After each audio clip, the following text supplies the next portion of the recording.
awal pertemuan ini saya ingin menjawab beberapa pertanyaan yang disampaikan oleh para pemerhati dan pencinta ilmu akidah ini.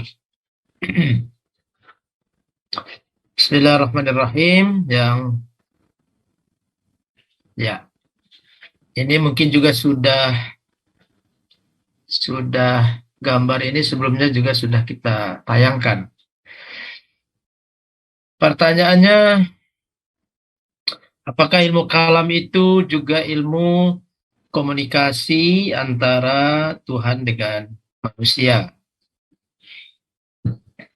Jika kita lihat dari gambar yang ada, itu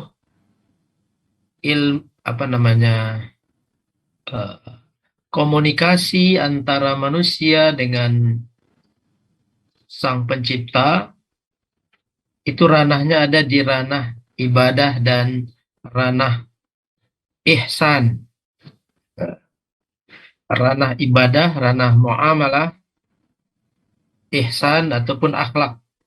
Ini juga ada pertanyaan pentingnya akhlak dalam kehidupan kita sebagai hamba Allah. Apakah cukup akidah, ibadah, muamalah saja? Apakah tidak perlu kita membenahi akhlak? Tentu jawabannya perlu, dan akhlak itu ranahnya ada di ranah muamalah, ranah ihsan, dan ranah akhlak. Nah, pada ranah ibadah dan ranah muamalah, ihsan, dan akhlak, inilah diajarkan bagaimana kita berkomunikasi dengan Allah, berinteraksi dengan Allah Subhanahu wa Ta'ala. Ranah akidah adalah ranah belief, keyakinan saja. Ranah percaya, kepercayaan, keimanan, lebih soft dari kedua ranah yang ada itu, ibadah, muamalah. Ibadah sudah jelas dari namanya ibadah. Tentu kita berhubungan, berkomunikasi dengan Allah Subhanahu wa Ta'ala. Dalam salat, dalam zikir, dalam haji, dan lain sebagainya. Ranah kita berkomunikasi dengan Allah Subhanahu wa Ta'ala. Kemudian ranah muamalah, ranah ihsan. An ta'budullaha ka'annaka tarah. Engkau menyembah Allah Subhanahu wa Ta'ala seakan-akan engkau melihatnya. Jadi ini silah antara manusia dengan Khalik, dengan pencipta. Ada juga yang menyebutkannya dengan akhlak. Akhlak manusia dengan Allah, Sang Pencipta. Bagaimana seharusnya manusia yang telah diberikan segala fasilitas hidup, inna a'tainakal kautsar fasalli li rabbika wanhar. Ini akhlak. Kalau ingin kita pakai kata akhlak, akhlak manusia kepada Allah Subhanahu wa Ta'ala, ya, di antaranya adalah bersyukur. Kalau kita ingin pakai terminologi akhlak, nah, kalau mau pakai terminologi kewajiban juga bisa, ya, masuk ranah ibadah, kewajiban kita kepada Allah, wajib kita bersyukur kepada Allah Subhanahu wa Ta'ala. Jadi ilmu kalam bukan ilmu komunikasi Tuhan manusia, tetapi dia memang membahas tentang relasi manusia dengan Allah Sang Pencipta. Adapun komunikasi adalah ranah ibadah dan ranah muamalah, ihsan ataupun akhlak.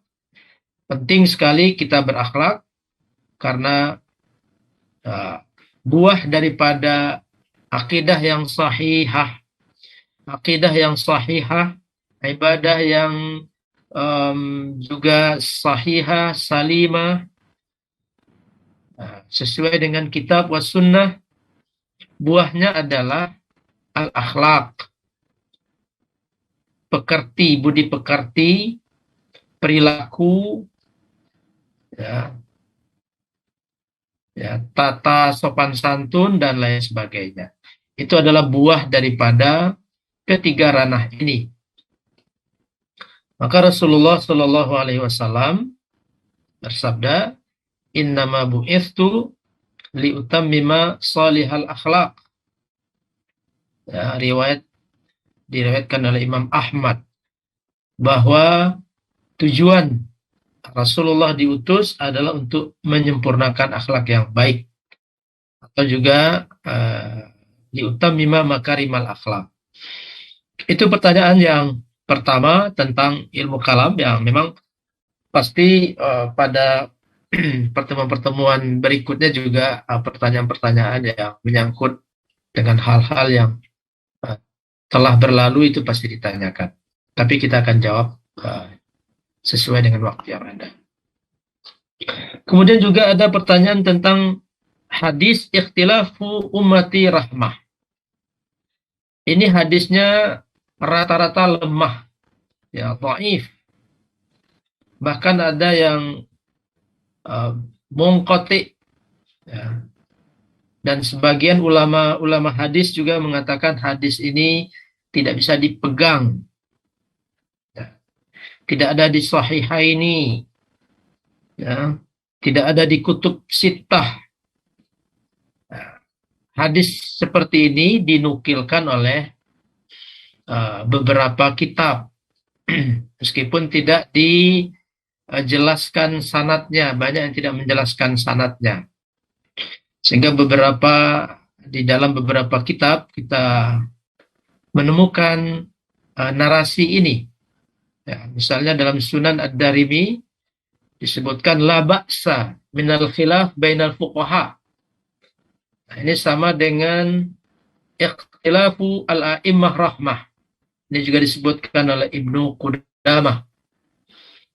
Kemudian Al-Baihaqi menyebutkan juga ikhtilafu ashabi rahmah, dan seterusnya. Oleh sebagian ulama kita, hadis ini tetap dianggap tidak bisa dijadikan pegangan, tidak bisa dijadikan sandaran, karena itu akan menimbulkan perpecahan di antara umat. Ya. Ada juga yang mengatakan kalau ikhtilaf itu rahmat, maka bisa jadi ikhtilaf itu adalah musibah atau azab. Ikhtilafnya rahmat, berbedanya rahmat. Ikhtilaf atau persatuannya justru menjadi musibah kalau begitu. Begitu logika yang dibangun oleh sebagian ulama kita berkaitan dengan hadis ini. Tetapi sebagian ulama kita yang lain ingin mengambil manfaat dari apa yang sudah beredar di tengah-tengah masyarakat kita tentang ikhtilafu ummati rahmah. Maka ada beberapa nukilan seperti yang dinukilkan dari Umar bin Abdul Aziz, disebutkan bahwa beliau berkata, la yasurruni inna ashaba Muhammadin lam yakhtalifu li'annahum law lam yakhtalifu lam takun rahmah. Jadi ini dari Umar bin Abdul Aziz yang mengatakan, aku justru kurang srek, kurang nyaman kalau tidak ada perbedaan-perbedaan pendapat antar sahabat Nabi Muhammad SAW. Karena jika tidak ada perbedaan, maka tidak ada kemudahan, tidak ada rukhsah, tidak ada rahmah di situ, tidak ada kemudahan, tidak ada alternatif.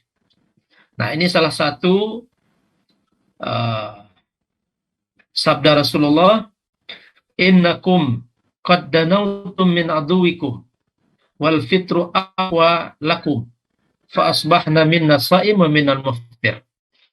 Ini dalam satu peristiwa ya, ketika Rasulullah bersama sahabat-sahabat sudah mendekati Makkah, lalu di antara sahabat Rasulullah ada yang berpuasa, atau bagi mereka yang berpuasa, Rasulullah mengatakan, kita sudah mendekati musuh, maka jika kalian berbuka puasa, maka akan mendatangkan kekuatan. Nah, artinya dibolehkan bagi yang tidak kuat atau merasa ingin mendapatkan kekuatan lebih untuk berbuka puasa atau membatalkan puasanya. Sebagian sahabat membatalkan puasa dan sebagian lain tetap berpuasa. Nah, ini salah satu rukhsah kemudahan-kemudahan ya, yang juga dilakukan oleh para sahabat Rasulullah Sallallahu Alaihi Wasallam. Kita masih ingat ketika Nabi bersabda memerintahkan sahabatnya dalam satu misi ke Bani Quraidah, Nabi berkata, salatlah kalian ketika sampai di pemukiman Bani Quraidah, salat asar maksudnya. Nah, tetapi kemudian asar masuk dan mereka masih di tengah jalan. Sebagian sahabat melaksanakan salat asar dan sebagian lain mengikuti perintah Rasulullah secara nas dan harfnya, dan mereka salat ketika mereka sampai di Bani Quraidah. Nah, ini ikhtilaf-ikhtilaf yang memberikan kemudahan kepada umat dan juga kepada para ulama dan a'immah kita.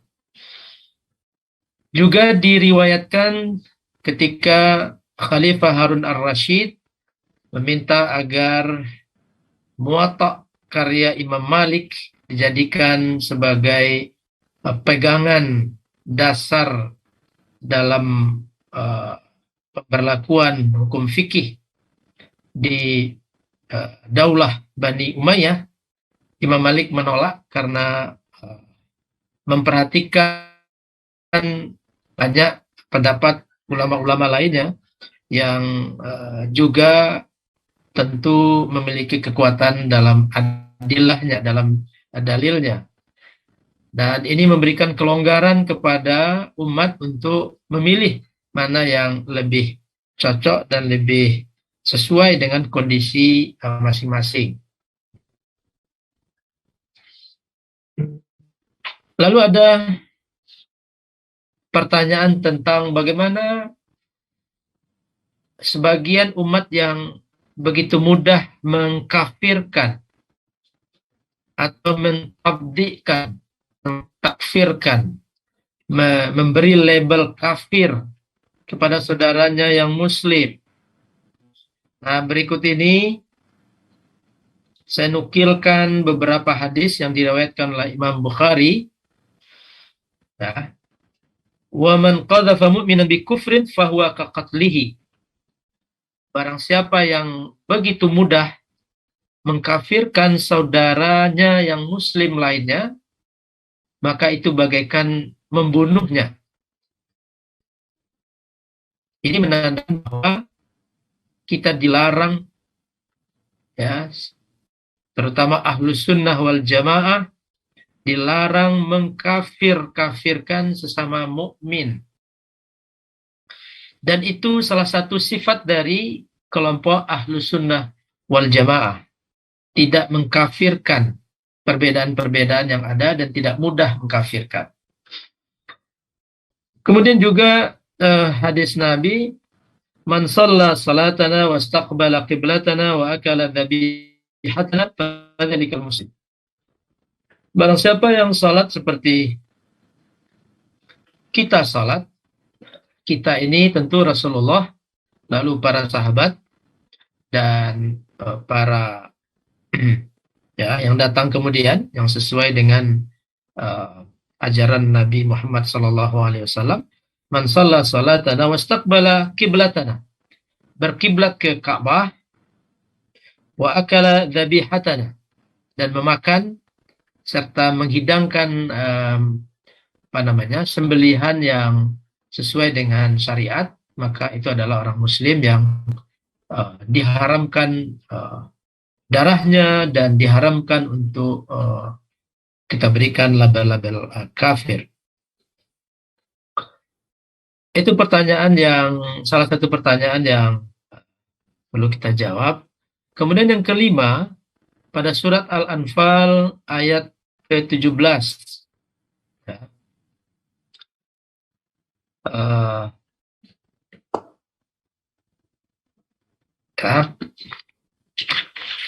Surat kelima, ayat ke-17 dari Al-Anfal, falam taqtuluhum walakinallaha qatalahum wa ma ramaita idh ramaita walakinallaha rama waliyubliyal mu'minina minhu bala'an hasana innallaha sami'un alim. Ini kalau saya tidak salah pertanyaannya adalah di mana upaya manusia dalam melakukan pekerjaan-pekerjaan atau aktivitas. Nah, ini sudah masuk ke materi dari pembahasan kalam ini. Secara singkat, ayat ini menjelaskan bahwa kendatipun Allah Subhanahu wa Ta'ala memberikan keleluasaan, kebebasan kepada manusia untuk melakukan pekerjaannya, untuk berbuat sesuatu, tetapi sesungguhnya harus diingat bahwa Allah senantiasa ada dan menciptakan perbuatan manusia itu sendiri. Ini untuk mengingatkan bahwa manusia tidak lepas dari qudratullah. Bagaimanapun Allah memberikan kebebasan dan ikhtiar kepada manusia, tetap Allah berada pada singgasananya, tetap memiliki kekuasaan yang mutlak dan tidak terbatas. Ini penjelasan dari ayat ini, dan nanti kita akan menyelaminya lebih dalam pada pembahasan qudratullah. Kemudian nomor 6 ini fungsi ilmu kalam. Pertanyaannya, kalau begitu ilmu kalam ini bersifat defensif secara definisi. Betul bahwa ilmu kalam ini sifatnya adalah defensif, tidak ofensif. Ya, karena kita lihat kepada definisinya, ilmun yatadammanul hijaj anil aqaidil imaniyati bil adillatil aqliyah warraddu alal mubtadi'atil munharifin. Ya, ini ilmu yang menjaga akidah imaniyah yang sudah ada, yang sudah disampaikan melalui Al-Quran dan hadis Nabi, al-adillah an-naqliyah. Ya, akidah imaniyahnya sudah ada.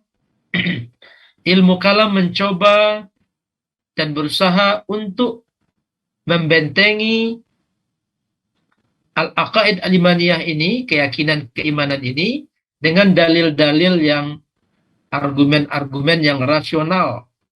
Tentu ini berguna untuk orang-orang yang membutuhkan itu, dalil-dalil rasional itu. Kita tidak satu posisi dalam memahami satu masalah. Begitu juga dengan agama ini. Ada orang-orang yang harus ud'u ila sabili rabbika bil hikmah. Ada orang-orang yang memerlukan hikmah dalam menerima menghadapi dakwah ini dengan alasan-alasan yang rasional, dengan argumen-argumen yang rasional. Ada orang-orang seperti itu, ada orang-orang dengan al-mau'idhah al-hasanah, ya, orang-orang dengan ajakan yang baik, dia cepat percaya, dia mudah percaya, ya. Dan ada orang-orang yang harus mendapatkan argumen-argumen yang kuat. Wajadilhum billati hiya ahsan. Tentu Al-Quran tidak sembarangan ketika mengatakan wajadilhum billati hiya ahsan. Berarti ada komunitas yang mau percaya jika ada mujadalah. Ya, jika ada mujadalah, jika ada perdebatan, jika ada hal-hal yang kritis, mengkritisi dan lain sebagainya. Kalau tidak ada komunitas yang seperti itu, maka sia-sia Al-Quran berkata, ud'u ila sabili rabbika bil hikmah. Ada orang yang memerlukan hikmah, al-burhan. Ada orang yang wal mau'idhah al-hasanah. Ya. Ada orang yang cukup dengan penjelasan-penjelasan yang sederhana. Ada orang yang wajadilhum billati hiya ahsan. Ada komunitas yang memerlukan argumen dengan al-argumen. Ya. Nah, ini definisinya, dan ini juga fungsi dari ilmu kalam. Saya menuliskan di situ, MK itu adalah Mahkamah Konstitusi, yang salah satu fungsinya adalah menguji undang-undang terhadap Undang-Undang Dasar 45. Jadi yang punya otoritas menafsirkan atau menafsirkan Undang-Undang Dasar 45 itu adalah MK. Dan keputusannya final, mengikat. Nah, kira-kira fungsi kalam ini adalah memberikan legalitas rasional terhadap akidah imaniyah kita sebagai umat Islam. Ya, sebagaimana yang telah dipraktekkan oleh para salaf dan juga Ahlus Sunnah. Kemudian yang ketujuh, ilmu kalam di era Imam Syafi'i dan Imam Al-Asy'ari. Apa bedanya? Tentu beda sekali. Imam Al-Asy'ari belum lahir ketika Imam Syafi'i wafat 204 Hijriah. Imam Al-Asy'ari lahir 2060 Hijriah. Nah, persoalan-persoalannya, kita dari Ahlus Sunnah meyakini bahwa apa yang terjadi terhadap konsep-konsep keimanan ini baru ditata, diatur secara metodologis, secara konsep, ya, ketika dua imam dan yang lain-lainnya hadir, terutama Imam Asy'ari dan Imam Al-Maturidi. Di zaman Imam Syafi'i banyak sekali bermunculan kelompok-kelompok yang begitu mudah mengkafirkan umat Islam yang lainnya. Ya, seperti Khawarij, itu subur di sisi subur. Ya, ada Musyabbihah, ada Mu'attilah, ya, ada Qadariyah, ada Jabariyah dan lain sebagainya. Ya, itu sangat subur di zaman Imam Asy-Syafi'i. Nah, sementara di eranya Imam Al-Asy'ari, di zaman itulah beliau merumuskan satu argumen rasional yang mempertahankan akidah imaniyah itu. Nah, setelah Imam Asy'ari, ya, setelah Imam Al-Maturidi dan lain sebagainya, itu pertentangan-pertentangan dalam ilmu kalam, ya, tidak menjurus kepada saling bunuh sebagaimana yang terjadi di era-era sebelumnya. Itu perbedaan antara ilmu kalam di era Imam Syafi'i dan ilmu kalam di era Imam Al-Asy'ari. Lalu eh, apa namanya, konflik-konflik yang terjadi, ya, sebelum Imam Al-Asy'ari, sebelum katakanlah eh, ilmu kalam Sunni ini dibuat, itu dipotret, ya, dipotret oleh eh, apa namanya, sejarah ilmu kalam. Ya. Jadi apa yang terjadi sejak zaman Rasulullah Shallallahu Alaihi Wasallam, sejak zamannya Abu Al-Khuwaisirah. Abu Al-Khuwaisirah inilah yang berkata kepada Nabi Muhammad Shallallahu Alaihi Wasallam, wahai Nabi, wahai Nabi, wahai Nabi Muhammad, i'dil, berlaku adillah. Ya, seorang Abu Al-Khuwaisirah berkata kepada Nabi Muhammad, berlaku adillah.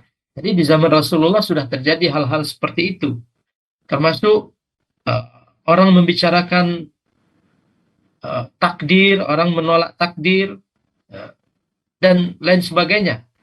Telah ada di zaman Rasulullah, dan ilmu kalam kemudian memotretnya. Ya, sejarah yang terjadi itu. Jadi bukan ilmu kalam yang membuat umat ini berdarah-darah di zaman Bani Umayyah, katakanlah seperti itu. Bukan ilmu kalam yang membuat sejarah ini berdarah-darah, tapi ilmu kalam merekam. Ini yang dilakukan oleh Khawarij, ini yang, ya, membunuh banyak umat Islam, termasuk membunuh Sayyidina Ali. Kemudian yang dilakukan oleh Mu'tazilah di zaman Al-Ma'mun, ya. Kemudian di zaman Al-Mu'tasim yang menyiksa Imam Ahmad bin Hambal, itu dipotret oleh ilmu kalam ini. Jadi bukan ilmu kalam itu yang membuat sejarah itu berdarah-darah, tetapi sesuatu yang terjadi dalam dunia Islam yang berdarah-darah itulah yang dipotret, yang bersumber dari konsep-konsep akidah yang menyeleweng. Konsep-konsep akidah yang menyeleweng. Di antaranya, seperti yang sudah kita sampaikan, konsep iman dan kufur. Khawarij mengatakan bahwa orang-orang yang mengikuti tahkim arbitrase dari kelompok Ali bin Abi Thalib dan Muawiyah, semuanya adalah kafir. Oleh karena itu halal darahnya dan boleh dibunuh. Kekacauan-kekacauan itu dimunculkan oleh pemahaman-pemahaman yang timbul di dalam kalangan umat Islam sendiri. Kekacauan dan kondisi sosial yang berdarah-darah itulah yang dipotret oleh ilmu kalam. Nah, setelah ilmu kalam ini, ya, disempurnakan bentuknya dan kita kenal dengan kalam Sunni, Ahlus Sunnah wal Jamaah, maka prinsip dan perilaku Ahlus Sunnah wal Jamaah sudah jelas, tidak mudah mengkafirkan, tidak mudah membunuh, tidak mudah menghancurkan dan lain sebagainya. Nah, itu juga ada pertanyaan, apakah ilmu kalam ini adalah ilmu yang melahirkan perpecahan? Nah, tentu tidak, karena dia semula adalah memotret. Bahwa kemudian terjadi perbedaan-perbedaan tentu adalah hal yang lumrah, karena waraddu 'alal mubtadi'atil munharifin, menolak itu tentu dengan argumen, tentu menolak sesuatu yang tidak pada tempatnya. Al-munharifun, ya, minal mu'taqadat ahli sunnah wassalaf as-salih. Kemudian ada juga pertanyaan tentang kalam Allah tanpa suara, bagaimana proses perubahan bentuknya? Ya, pertama, di sini ada 20 sifat wajib bagi Allah. Salah satunya adalah kalam. Nah, terjadinya terjadinya penyiksaan yang dilakukan oleh kaum Mu'tazilah, Mu'tasim billah terhadap uh, Imam Ahmad bin Hambal dan beberapa ulama yang lainnya berkaitan dengan Al-Quran itu qadim atau hadis. Apakah Al-Quran itu qadim atau hadis? Nah, Imam Ahmad bin Hambal itu mengatakan bahwa kalamullah qadim. Nah, perdebatan di sini adalah untuk memastikan bahwa Allah itu punya sifat kalam. Allah itu punya sifat kalam. Allah tidak menciptakan kalam seperti keyakinan Mu'tazilah. Tapi Allah punya sifat kalam. Ya, dan itu qadim.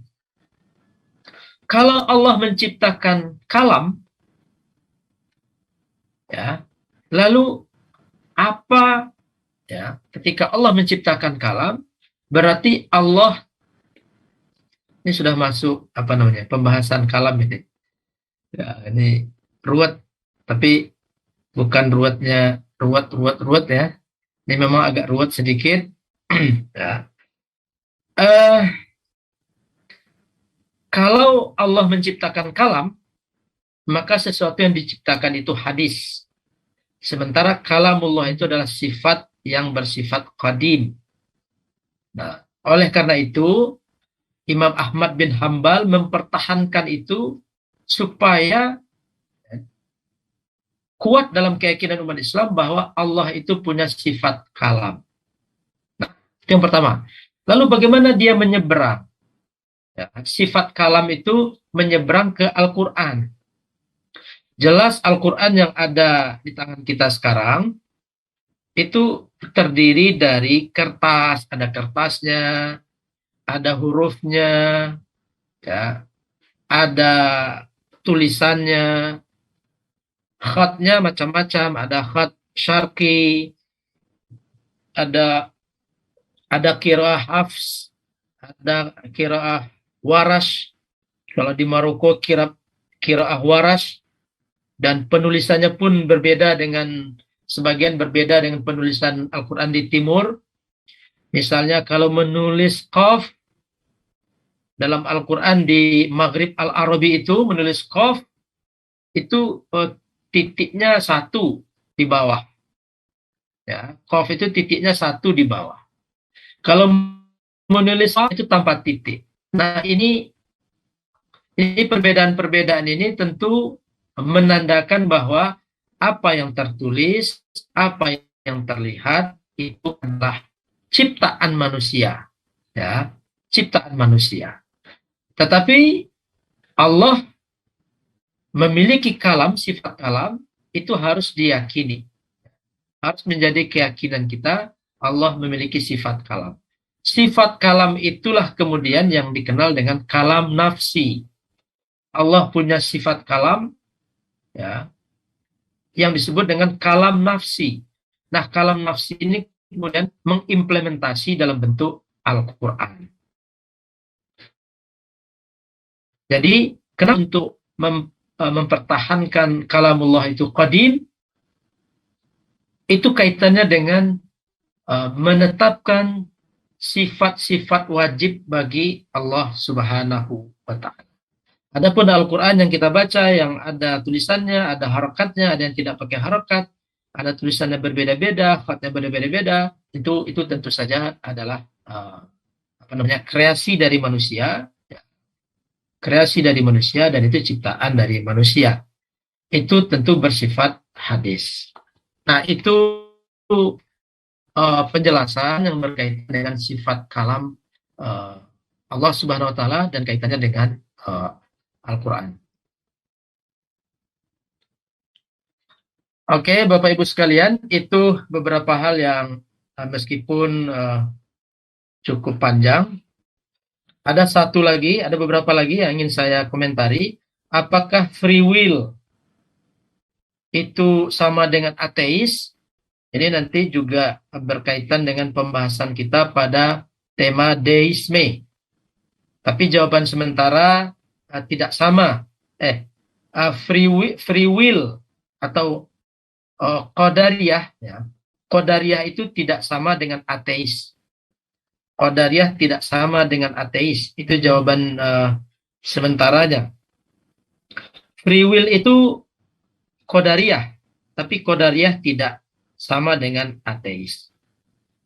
Lalu masih ada yang bertanya tentang bagaimana perbedaan-perbedaan masih dalam hal aswaja ahlus sunnah wal jamaah. Ini sudah kita jawab di pertemuan yang kedua, tapi saya ulang lagi, tidak apa-apa. Ada perbedaan dalam persoalan fikih antara katakanlah Nahdlatul Ulama dengan Muhammadiyah. Jadi berbeda dalam persoalan fikih.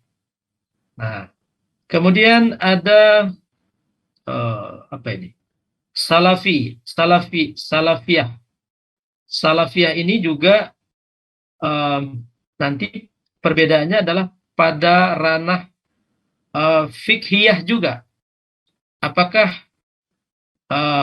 persoalan-persoalan fikih itu boleh menggunakan pendapat atau ra'yun. Nah, kita sudah tahu bahwa ada ahlul ra'yi, dalam hal ini dipresentasikan atau direpresentasikan oleh Imam Abu Hanifah. Ada mazhab ahlul athar, ya, ahlul hadis, direpresentasikan oleh Imam Ahmad bin Hambal.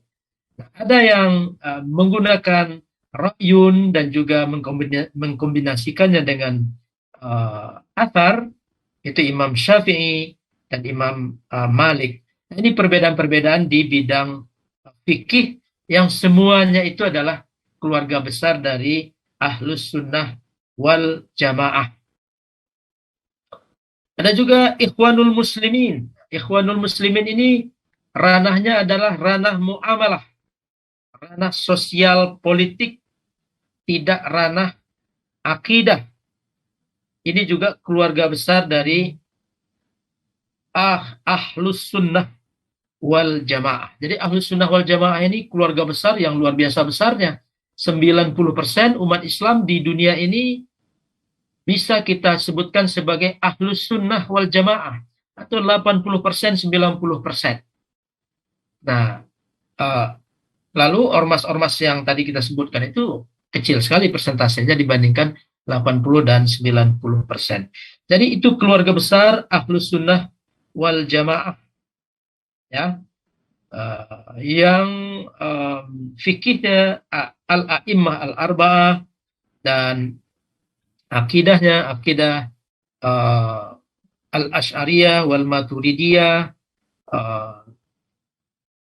juga as-Salafiyah, kemudian tasawuf al-Junaid al-Baghdadi, tasawuf Imam Al-Ghazali dan seterusnya. Jadi para sufi itu juga Ahlus Sunnah wal Jamaah.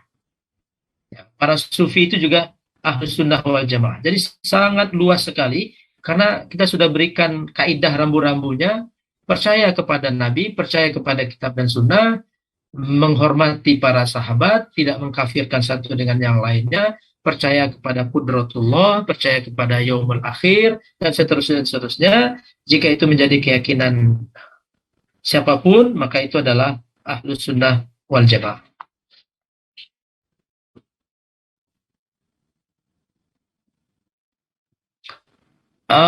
Bapak Ibu sekalian, lalu materi kita ini materinya tidak terlalu rumit, adalah tentang Qadariyah Jabariyah atau Jabriyah dalam bahasa Arabnya, Qadariyah atau dan juga Jabariyah. Qadariyah sebagaimana juga sudah dari awal kita singgung, Ini berkaitan dengan hal kekuatan kemampuan, kekuatan atau kemampuan. Embrionya sudah ada sejak zaman Rasulullah Shallallahu Alaihi Wasallam. Sebagian sahabat sempat mendiskusikan tentang qadar, lalu dimarahi oleh Rasulullah Shallallahu Alaihi Wasallam, dan Rasulullah bersabda, umat-umat terdahulu hancur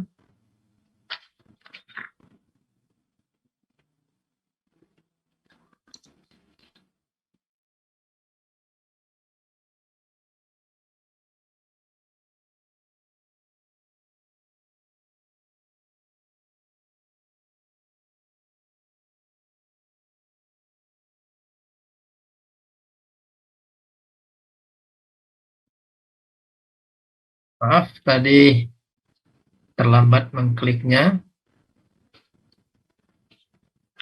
Ya, embrionya sudah ada di zaman Rasulullah Sallallahu Alaihi Wasallam. Lalu kemudian dia muncul di zaman Khalifah Umar bin Abdul Aziz oleh seseorang yang bernama Ma'bad al-Juhani, dan kemudian dilanjutkan oleh muridnya Ghailan ad-Dimashqi. Apa pokok-pokok pemikirannya? Pertama, menolak ilmu Allah Subhanahu wa taala yang qadim, atau menolak takdir, ya. Itu ada di bawahnya, ada menolak takdir. Ya. Qadariyah menolak takdir Allah Subhanahu wa taala, bahwa Allah tidak mentakdirkan nasib manusia, tetapi manusia sendirilah yang menentukan nasibnya sendiri. Lalu pikirannya yang lain, pokok-pokok pemikiran yang lain, menolak bahwa ilmu Allah itu meliputi apa yang belum terjadi dan yang telah terjadi. Ya. Ilmu Allah itu tidak bersifat qadim. Ilmu Allah itu, ya, la ya'lamul juz'iyat. Nah, ini beberapa pembahasan dalam filsafat al-masyaiyah, bahwa ilmu Allah itu yata'allaqu bil kulliyat wala yata'allaqu bil juz'iyat. Ilmu Allah itu berkaitan dengan hal-hal yang general. Penciptaan bumi, kemudian perjalanan al-ajram as-samawiyah, perjalanan benda-benda langit, kemudian kiamat dan lain sebagainya. Dan ilmu Allah tidak berhubungan dengan hal-hal yang juz'i. Begitu keyakinan para filosof yang kemudian ini juga menjadi keyakinan dari Qadariyah. Manusia menciptakan perbuatannya sendiri tanpa campur tangan Allah Subhanahu wa taala. Nah, ini pokok-pokok dari pemikiran Qadariyah.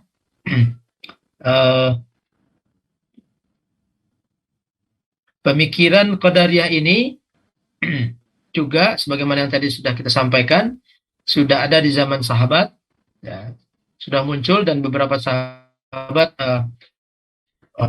keras menolak pendapat-pendapat seperti itu, seperti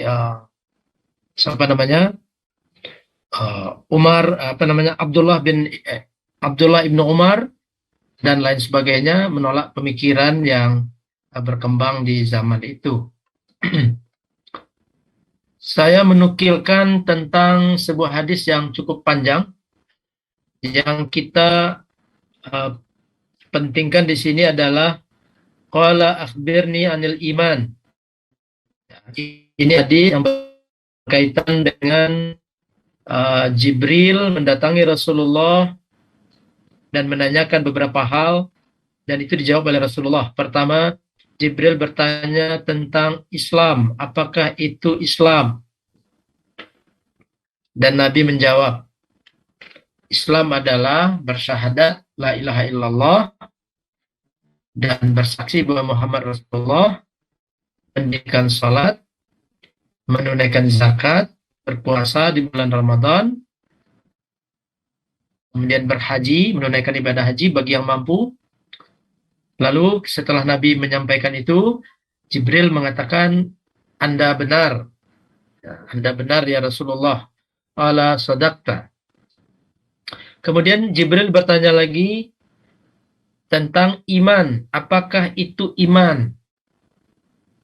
Nabi Muhammad menjawab, iman adalah engkau percaya kepada Allah Subhanahu wa taala, percaya adanya malaikat, percaya adanya kitab-kitab yang telah diturunkan oleh Allah, percaya kepada rasul-rasul, percaya kepada yaumul akhir, dan percaya kepada qadar, baik qadar yang baik maupun qadar yang buruk. Jadi qadar itu di sini ada yang baik dan ada yang buruk. Lalu Jibril juga mengatakan, Anda benar, engkau benar. Lalu Jibril bertanya lagi, fa'akhbirni anil ihsan. Coba jelaskan kepadaku apa itu al-ihsan.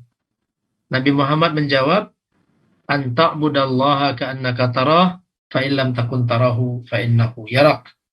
Ihsan adalah engkau menyembah Allah dengan setulus hati, seakan-akan engkau melihatnya, dan jika engkau tidak melihatnya, tidak melihat Allah Subhanahu wa taala, sesungguhnya Allah Subhanahu wa taala melihatmu. Dan seterusnya. Ya, ketika Jibril bertanya tentang hari kiamat, Nabi tidak mengetahui dan ditanya lagi tentang tanda-tandanya. Lalu disampaikan yang seperti itu. Tapi yang menjadi fokus kita adalah di dalam hadis ini dijelaskan bahwa percaya kepada qadar baik dan buruk itu adalah bagian dari keimanan kita kepada Allah Subhanahu wa taala. Memang ada hadis yang diriwayatkan oleh Abu Hurairah tidak menyebutkan wa tu'minu bil qadri khairihi wa syarrihi. Ada. Tapi itu nanti kita bahas. Di dalam hadis ini dijelaskan bahwa ada 6 yang menjadi dasar tiang pokok dari keimanan kita kepada Allah Subhanahu wa taala. Dan salah satunya adalah percaya kepada qadar baik dan buruknya. Di dalam ayat Al-Quran juga tidak kalah banyaknya, seperti inna kulla syai'in khalaqnahu biqadarin. Kami menciptakan segala sesuatu dengan kadar. Kadar itu juga berarti ukuran, batasan, hinggaan. Allah menciptakan segala sesuatu itu dengan hinggaannya, kadarnya, ukurannya. Itu yang ada di surat Al-Qamar ayat 49. Alam ta'lam anna Allah ya'lamu ma fis sama'i wal ardi, inna dzalika fi kitabin, inna dzalika 'ala Allahi yasir. Tidakkah engkau mengetahui bahwa Allah mengetahui apa yang ada di langit, apa yang ada di bumi, dan sesungguhnya semuanya sudah ada dalam kitab. Fis sutur, sudah ada dalam kitab, sudah tertulis di dalam kitab. Inna dzalika 'ala Allahi yasir. Sesungguhnya hal itu bagi Allah sangatlah mudah. Surat Al-Hajj ayat ke-70. Begitu juga dengan ma asaba min musibatin fil ardi wala fi anfusikum illa fi kitabim min qabli an nabra'ah. Apa saja yang menimpa di muka bumi ini dan di dalam dirimu sudah tertulis dalam kitab sebelum kami menampakkannya. Ini ayat-ayat yang mengatakan bahwa takdir Allah itu ada. Ya. Takdir Allah itu ada dan kita wajib untuk mengimaninya. Kemudian yang kedua, ilmu Allah itu meliputi segala sesuatu. Ya'lamu ma fis sama'i wal ardi. Mengetahui segala sesuatu. yang tersembunyi di gelapnya malam, benda hitam di gelapnya malam bergerak, itu diketahui oleh Allah Subhanahu wa taala. Dedaunan yang jatuh juga diketahui oleh Allah Subhanahu wa taala karena ilmunya meliputi apa saja. Ilmunya meliputi apa saja.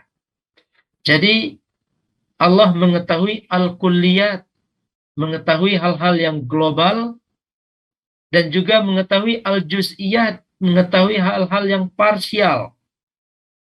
Pengetahuan Allah itu, berarti menurut Ahlus Sunnah, tidak merusak ilmunya yang qadim, ilmunya yang azali, dan ilmunya yang munazzah, yang terbebas dari berbagai kekurangan-kekurangan. Kemudian, an Abdullah ibni Umar. Abdullah ibnu Umar meriwayatkan dari Rasulullah Sallallahu Alaihi Wasallam, al-qadariyatu majusu hadhil ummah. Akhrajahu Abu Dawud dan Ahmad. Apa artinya ini? Qadariyah adalah seperti kaum majusinya umat Islam. Kenapa dikatakan begitu? Qadariyah, orang yang atau kelompok yang meyakini bahwa Allah tidak mengetahui juz'iyat, Allah tidak melakukan yang buruk-buruk. Nah, tetapi yang buruk-buruk itu ada lagi penciptanya.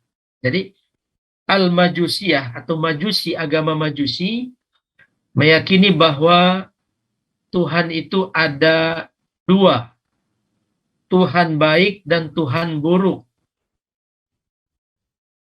Tuhan baik dan Tuhan buruk itu keyakinan orang-orang majusi. Artinya ada Tuhan yang mengerjakan pekerjaan yang baik-baik saja. Membangun, merawat, melindungi, itu pekerjaan Tuhan baik. Sementara merusak, menghancurkan, kecelakaan, musibah, itu dilakukan oleh Tuhan yang lain. Jadi ada dua Tuhan. Nah, aliran Qadariyah juga dianggap sama dengan Majusi. Karena mengatakan bahwa seluruh yang baik itu dari Allah penciptanya. Dan seluruh yang dianggap buruk oleh manusia, itu manusia sendiri yang menciptakannya. Musibah-musibah, hal-hal yang tidak diinginkan oleh manusia, penyakit, dan musibah lainnya yang dialami oleh manusia, gempa, tsunami, angin puting beliung, dan lain sebagainya, itu bukanlah ciptaan Allah Subhanahu wa Ta'ala menurut Qadariyah, tetapi itu bisa dikatakan dengan fenomena alam semata. Fenomena alam semata juga bisa dikatakan sebagai buah dari tingkah laku manusia ansih. Ya. Karena perilaku manusia saja, maka musibah-musibah itu datang. Kecelakaan umpamanya. Dari sini dikatakan bahwa Qadariyah itu adalah majusinya umat Islam. Karena mereka membedakan yang baik-baik diciptakan oleh Allah Subhanahu wa Ta'ala dan yang buruk-buruk bukan diciptakan oleh Allah. Berarti ada pencipta yang lain selain Allah Subhanahu wa Ta'ala. Kemudian ada Jabriyah atau Jabariyah. Ideologi Ja'ad bin Dirham. Dan kemudian dilanjutkan oleh Jaham bin Safwan At-Tirmidzi. Nah, ini pemikirannya sebagian sama dengan Qadariyah tadi, tapi juga sebagian juga sangat bertolak belakang. Sesuai dengan namanya, manusia itu dipaksa dan terpaksa oleh ketentuannya. Ya. Terpaksa dan dipaksa oleh takdirnya. Al-insanu majbur min tarafillahi subhanahu wa ta'ala. Manusia terpaksa. Kenapa manusia melakukan perbuatan yang maksiat? Karena sudah ditentukan oleh Allah Subhanahu wa taala. Kenapa ada orang yang taat? Juga karena sudah ditentukan, ditakdirkan oleh Allah Subhanahu wa taala. Ya, manusia terpaksa. Al-Qur'an adalah makhluk. Nah, ini ini sama dengan pendapat Mu'tazilah tadi, ya, dan kita sudah jelaskan di mana letak makhluknya, ya, dan di mana pula letak Allah mutakallimnya. Ya. Kemudian yang ketiga, Allah menciptakan ilmunya dan sifatnya. Jadi Jabariyah meyakini bahwa ilmu Allah itu diciptakannya sendiri oleh Allah. Dan sifat-sifatnya itu diciptakannya sendiri oleh Allah. Bukan ilmu Allah itu qadim, telah ada sejak tanpa bersejak, sejak dahulu kala, sejak belum ada apa-apa. Sifat-sifatnya juga begitu. Tapi menurut Jabariyah, Allah menciptakan ilmunya, Allah menciptakan sifat-sifatnya. Nah, salah satu sifat yang diciptakan oleh Allah adalah sifat kalam tadi itu, yang dampaknya kepada uh, ungkapan bahwa Al-Quran itu adalah makhluk, karena diciptakan oleh Allah. Nah, di sini sangat tipis sekali uh, pemahamannya antara Al-Quran yang kita lihat dengan menetapkan sifat kalam bagi Allah Subhanahu wa Ta'ala. Ru'yatullah fil akhirah. Ahlus sunnah wal jamaah meyakini bahwa hadis Nabi yang berbunyi, innakum satarawna rabbakum yaumal qiyamati kama tarawnal badra. Umat Islam akan melihat Tuhannya di hari akhirat kelak sebagaimana melihat bulan purnama. Nah, ini tentu akan ada penjelasan-penjelasannya. Tidak zahir ayat itu. Ya. Tidak zahirnya seperti hadis itu. Tetapi umat Islam meyakini bahwa Allah itu akan uh, menampakkan sisinya kepada manusia di akhirat. Bagaimana? Nah, itu ranahnya lain. Ya, ranahnya lain. Tetapi meyakini itu. Karena Rasulullah menyabdakan itu. Ya. Dan ilmu kalam membentengi keyakinan itu dengan argumen-argumen yang rasional. Di sini fungsinya ilmu kalam. Bagi orang yang percaya, oh ya kita akan melihat Allah di akhirat, ya mungkin sudah selesai. Tapi bagi kelompok-kelompok lain yang memerlukan wajadilhum billati ahsan, tentu ada argumen-argumen yang perlu disampaikan. Pemikiran Jabriyah yang lainnya adalah surga tidak abadi. Khalidina fiha. Ya. Bahwa umat Islam atau orang-orang terpilih masuk surga menurut Jabriyah tidak abadi. Ya, mereka itu semua akan fana, semua akan hilang, semua akan kembali ke titik nolnya, tidak abadi. Sementara Ahlus Sunnah wal Jamaah meyakini bahwa khalidina fiha itu dalam pengertian selamanya. Apa bedanya dengan uh, Allah? Allah tidak berawal, tidak berakhir. Surga berawal dan tidak berakhir. Saya izin.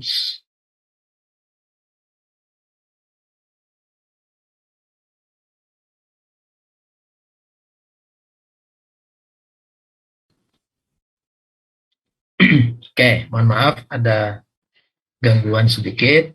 Kemudian Jabariyah meyakini bahwa al-imanu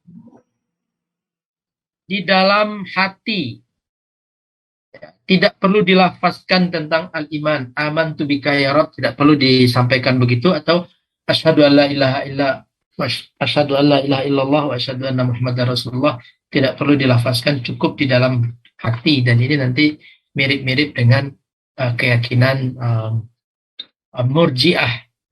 Nah, ini beberapa hal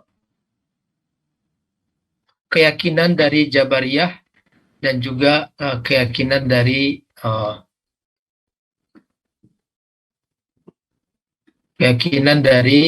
Qadariyah yang merupakan juga sudah kita sampaikan dua pendekatan ekstrim dalam memahami relasi antara manusia dengan Allah Subhanahu wa Ta'ala. Jadi kalam ini bukan ilmu komunikasi antara Allah dengan makhluknya, tetapi ilmu yang membahas tentang relasi antara Allah dengan manusia. Relasi antara Allah dengan manusia. Dua kutub ekstrim ini ada di tubuh umat Islam, dan disinilah fungsi Ahlus Sunnah wal Jamaah melakukan mengambil jalan tengah dari dua kutub ekstrim ini, yang kedua-duanya dapat menghancurkan bangunan Islam, bangunan agama yang solih likulli makan wa zaman ini. Ya, agama yang dasarnya adalah Al-Quran dan hadis, ya, agama yang solih likulli zaman, solih likulli makan, dan menghargai logika, rasio, akal, ya, dalam memahami agama dan juga dalam mengelola alam semesta ini. Kedua kutub ekstrim ini ada dan masih tetap ada di tengah-tengah umat Islam sampai hari ini. Ya, sampai hari ini bukan tidak ada keturunan Zulkhuwaisirah itu, bukan tidak ada pemikiran Khawarij itu. Kita kenal dengan ISIS umpamanya, kita kenal dengan kelompok-kelompok yang menghalalkan darah sesama muslim. Itu sudah ada juzurnya, sudah ada sumbernya dari zaman sahabat. Ada Qadariyah juga ada sampai hari ini. Ya. Jabriyah juga ada sampai hari ini. Mu'tazilah apalagi. Jadi apa yang dipotret oleh ilmu kalam, ya, di zaman kegelapannya, kita sebut saja zaman kegelapannya, itu tetap ada dan hidup sampai hari ini. Seperti misalnya, sebagai contoh, Partai Komunis Indonesia sudah ditutup habis berdasarkan ketetapan MPRS. Tetapi pikiran-pemikirannya akan tetap ada. Jadi pemikiran tidak akan pernah hilang dari muka bumi ini. Selagi dia pernah muncul, maka dia akan melahirkan pemikiran-pemikiran yang sama. Oleh karena itu, tidak usah kita terlalu pesimis.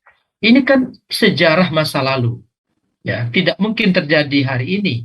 Itu adalah satu ungkapan yang keliru. Pada hari ini, dunia ini adalah pasar ideologi, pasar keyakinan, pasar pendapat yang akan tetap ada, terpelihara sampai hari kiamat.